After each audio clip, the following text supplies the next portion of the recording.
NATO weaponry and ammunition fall into the Russian military's hands after being abandoned by retreating Ukrainian troops. Canada has refused to send fighter jets to Ukraine, saying local pilots are not trained to fly them.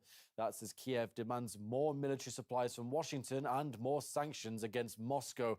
And speaking of which, Visa and MasterCard have suspended their operations in Russia. In the latest pullout, they were once again opened on Sunday. That's according to Donbass officials.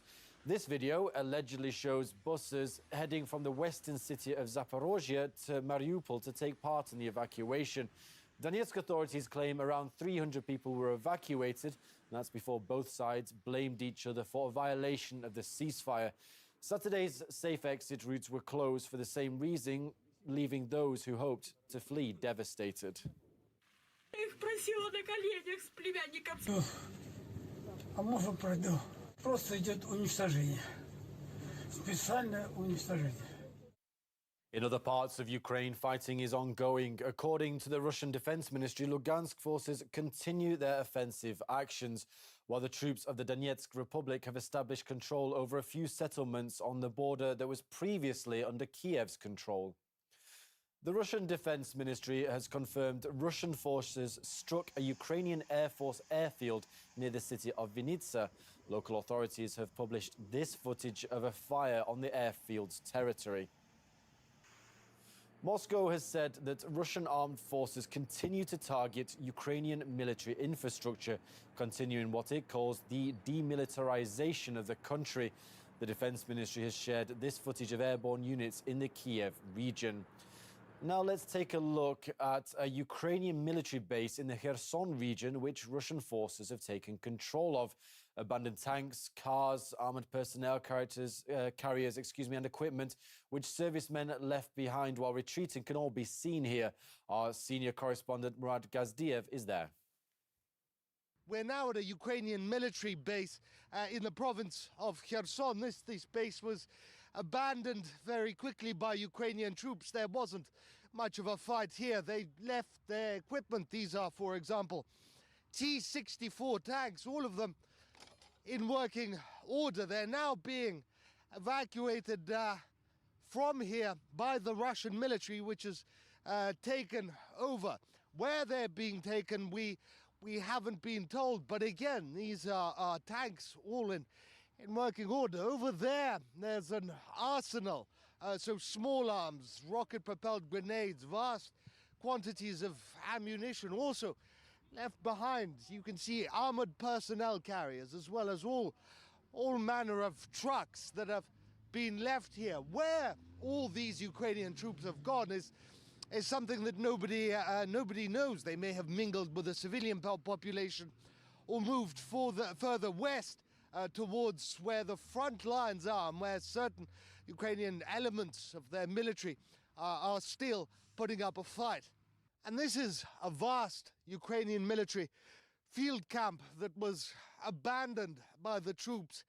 Here, from what we've been told, there were 3,000 to 4,000 Ukrainian servicemen stationed here. None were left by the time the Russian military arrived. As you can tell, they left in a tremendous hurry. All over the place are personal documents, IDs of Ukrainian troops. Also, military uniforms. Apparently the soldiers here shook off these, left them here, and put on civilian clothing before mingling with civilians in the city or in various villages nearby. This, as I say, a scene of absolute chaos. Personal items are everywhere.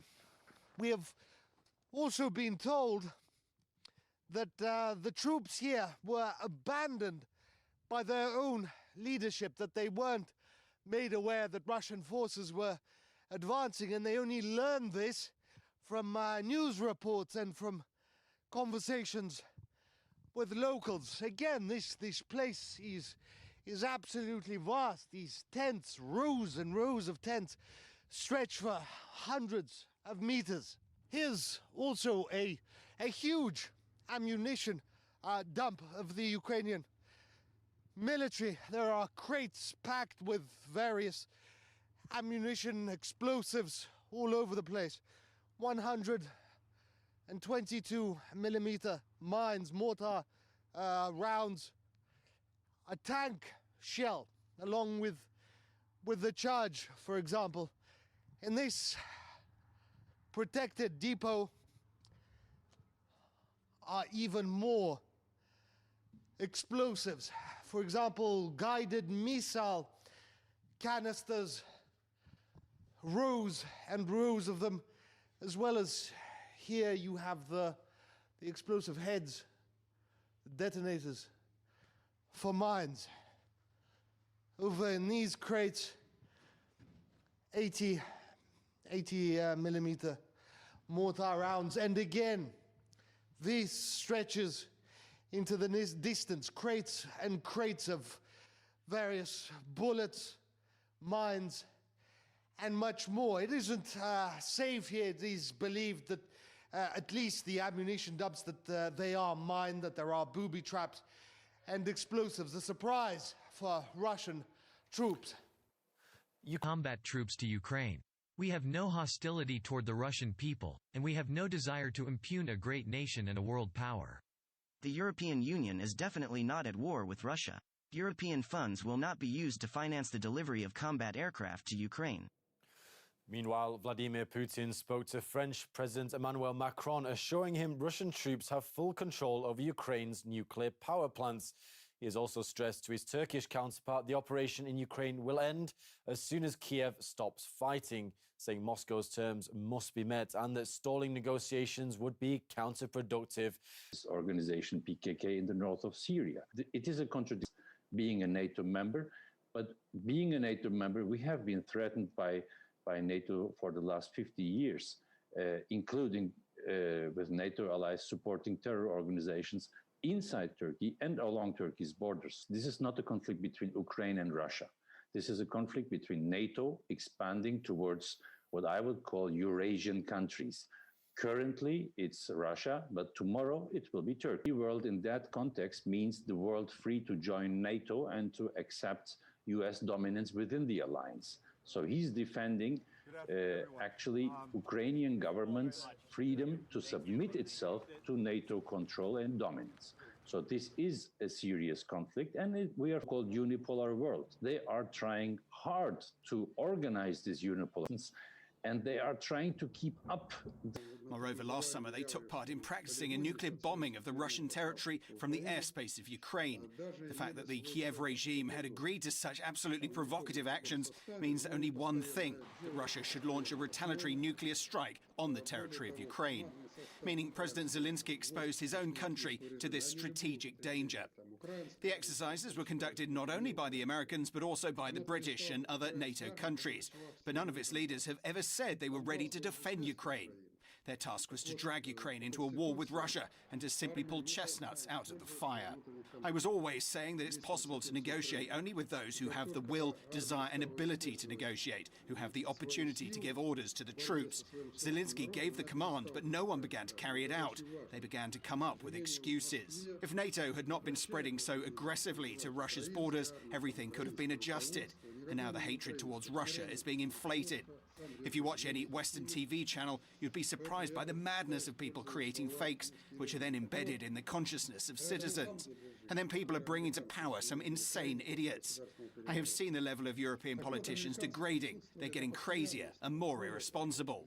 And why are they irresponsible? Because those who choose to elect them have caught the wave created by the military-industrial complex. As a result, nothing positive can be born from hatred, only war, which is again beneficial for the military-industrial complex. Dozens of Russian-speaking racing over the ongoing conflict in Ukraine.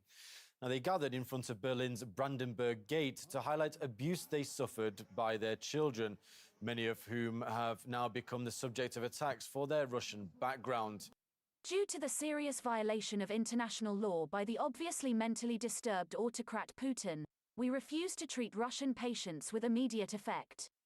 Ukrainian patients are of course welcome. Well, the organization later apologized, saying it will continue treating Russians. Irina Yudina, who helps Russian-speaking patients receive medical services in Germany, says the email left her terrified.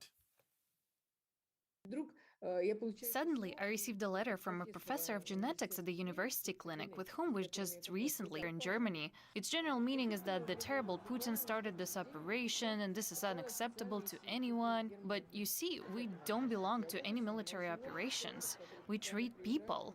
But nevertheless, I started During World War II, allegedly taking part in atrocities against Jewish and Polish civilians.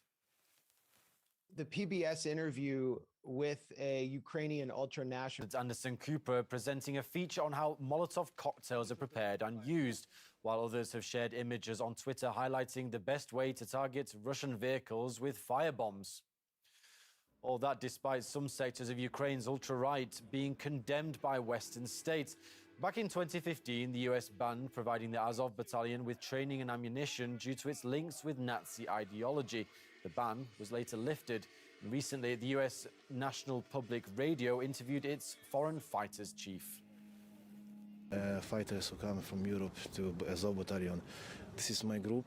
Now we're going to make tactical training. Then they're going to go to the front. So let's talk about the Azov battalion. Despite their neo-Nazi affiliations, they were folded into Ukraine's National Guard. And it seems like a lot of people are coming. A lot of them come from Belarus. Belarus? Yeah, a lot of them come from the Lukashenko regime and Putin. A lot of them come from the United States, Germany, Switzerland. So you have Americans in your group. We have Americans. We have also Americans on our way. Well, U.S. media has routinely profiled the issuing fascist salutes, making homages to Nazi war criminals such as Roman Shukevich or Stepan Bandera. We know a lot about them through U.S. mainstream media, and it eventually led Congress to issue a ban on arming the Azov battalion. But now that conflict is out in the open, mainstream media is completely ignoring the seminal central presence of neo-Nazis in the field. Now, while the world member of the team negotiating the war with Russia was found dead in Kyiv shortly after the second round of talks, it is still unclear what happened, although Ukraine's security services have claimed that he was a Russian agent. Let's cross live. And President Zelensky, agent of the security service. So, I mean, what kind of negotiation are we having? You know, the negotiating team on the Ukrainian side, you have professional spies there, and one of them is killed. By your reputation of Germany as a peaceful state has been destroyed. I mean, the Germans started supplying weapons to the regime which lionizes Stepan Bandera and other Hitler's aides. And what is the explanation that the German officials are offering us? They say that they still bemoan the fact that the Wehrmacht attacked the Soviet Union in 1941, but they suddenly calculated that the percentage of Ukrainians that Wehrmacht killed in the 40s was higher than the percentage of Russians, you know, in proportion to the much bigger Russian population. So that is the conclusion of the German publicists and even some German public figures. So Germany has an obligation to supply weapons to Ukraine in order to kill Russians, because percentage-wise, there were more Ukrainians killed by Wehrmacht than Russians. This is the most terrible, the most cynical demagoguery I have heard or read in my life, at least in German. And I have been reading it since summer. So obviously, this is a very immoral moment for all of Europe. Instead of doing some soul-searching, and instead of that, Europe is just keeps supplying the Ukrainian regime. On recent UN votes on the ongoing situation, arguing that sanctions were not the...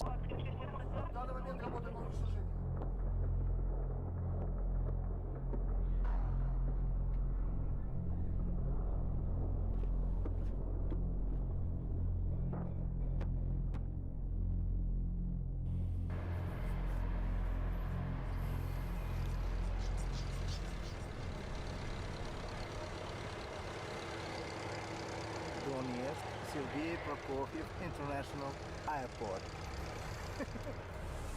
Я когда пришла работать в аэропорт, еще застала старый терминал, там мы работали.